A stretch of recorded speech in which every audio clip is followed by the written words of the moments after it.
Hi, I'm Tim Conrad, Public Information Officer with the Squamish-Lillooet Regional District Emergency Operations, and I'm here with Paula Wildbauer, Information Officer with the BC Wildfire Service. We have an update on the two fires in the northern part of the region. And first up, Paula, could you give us an update on the Downton Lake fire?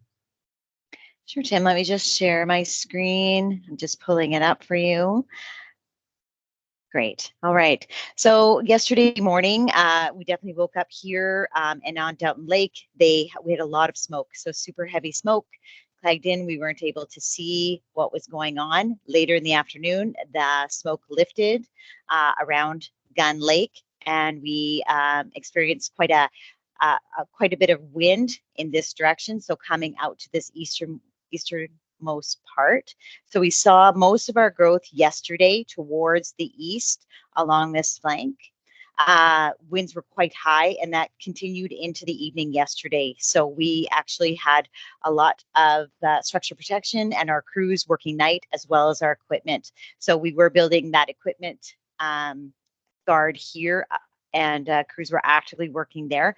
When the fire behavior was pushing to rank 3 and rank 4, crews had to pull out and staged, and then were able to, go back in when it was safe to. They were watching for hot spots along this eastern side of the lake. And so quite a late evening for them. We also saw a lot of growth up here in the park. So that's that South Chilcotin Mountains Park. So a lot of growth up here in the park as well. Couple areas that we've been building guard. So we were finishing up our guard on the east side of the lake here. We're really pleased with the success of that guard so far. We also have a contingency guard farther back in that saddle, and I think there's a saddle road, so that's what it's named after there. We have deployed structure protection. They are in the Downton Lake area. They're also on the Gun Creek Road area as well. So those couple areas they're actively pursuing. I just wanted to say, so through that evening, I was saying an overnight fire behavior was quite vigorous. We were seeing surface fire with torching, crown fire, and moderate to high rates of speed. So ground crews definitely worked into the night and stayed, and then engaging in structure defense where needed throughout the night. Today, obviously, it is still quite cloudy today, perhaps not as smoky, but still quite cloudy today. And we're seeing those, our crews reestablish the objectives following last night's increase in fire activity. We have, working with our BC Hydro partners, we've had quite a bit of wind, and some of their main infrastructure that has been affected. So BC Hydro is in there and we're working with them as well. Excellent. Yeah, thanks very much. And yeah, certainly some very interesting activity last night. That's been something that we've seen quite a bit this season. Lots of nighttime activity on the fires throughout the province, and yeah, driven by many different factors. So sadly, we do know of structure losses in the Downton Lake fire area. The wildfire has given us. BC Wildfire has given us information to help us begin the work of doing rapid damage assessments. Our thoughts, of course, are with those that are impacted. Again, I'm going to repeat, we ask that you keep the privacy of those impacted as a priority and do not share images of the losses in social media. The process to begin rapid damage assessments has started, and eventually we will be allowing residents into the site of the structure losses. We did get people on site yesterday, but as you just heard, the fire was quite active later in the day, and they were forced out due to fire activity, and we will get them back in once it's safe. The assessments will need to be processed, which will take us at least into next week.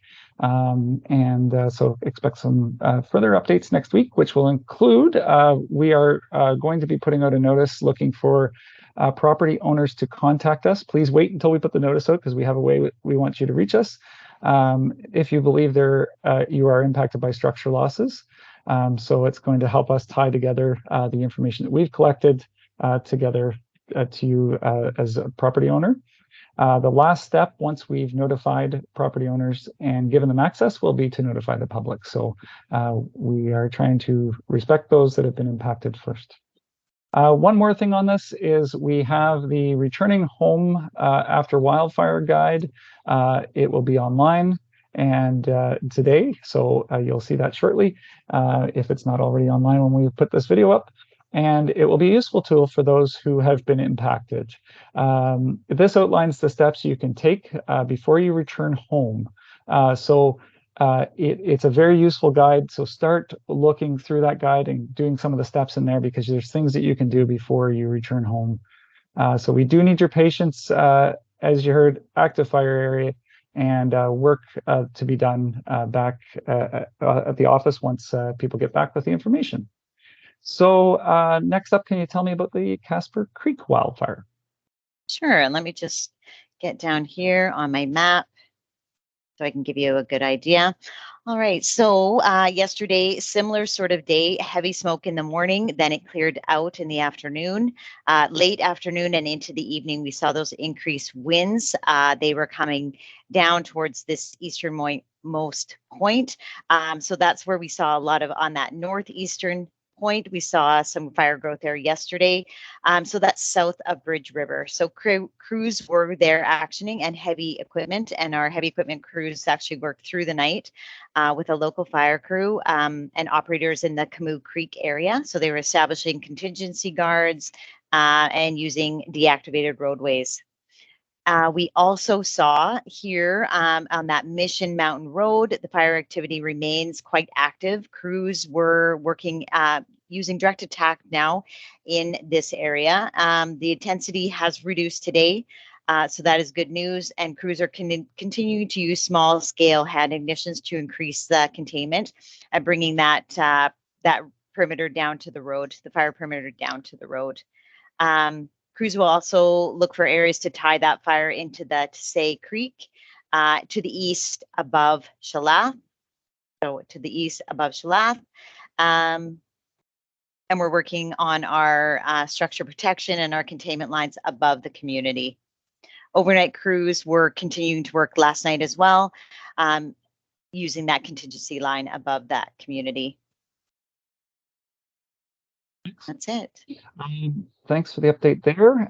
So evacuation orders in the area will remain in place. There are no immediate plans for downgrades due to the dangerous conditions, road access, and loss of communications and utilities in that area.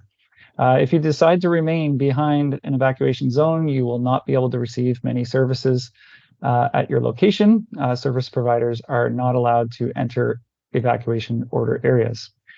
This is especially important if you're medically vulnerable. We urge you to leave the evacuation zone to be in an area where there are health services nearby. So, Paula, I'm just curious on the current weather and what the impact it will have on fires. It's nice to see some cooler temperatures, a little bit of dampness mixed in spots. Nice welcome sight. What does it mean? Sure, absolutely. So overnight, we saw approximately 6 to 10 millimeters of precipitation on Casper Creek, so the fire that we're looking at on my screen, depending on the elevation. And we saw 18 millimeters received at Downton Lake as of 9 a.m. this morning. So yes, we've seen that precipitation. It's continuing through the afternoon. And of course, as you said, our temperatures are lower and our RH has increased. So those are all really good things. However, to Thursday and Friday, we are going back to another warming and drying trend. And as we move into Saturday and Sunday, we're really looking for that to dry out. We have another ridge building. These warm and dry conditions are going to persist through the weekend. And so while the rain is welcome right now, and we're certainly enjoying that higher relative humidity, we do realize that it will be short-lived. It won't take long for these fuels to dry up and for us to have the potential for that higher fire activity to happen. Okay. And just, yeah, I'm a little curious as to, kind of what you see will be necessary to put out these these fires. They've been going for some time, and what's it going to take, I guess, to get to that point of having them where we'd like them to be, which is fully under control and not having to worry about them. Sure. So absolutely. So we're seeing fires of this size and intensity requiring long periods of precipitation. So more than just our own manpower to extinguish fires of this size and intensity.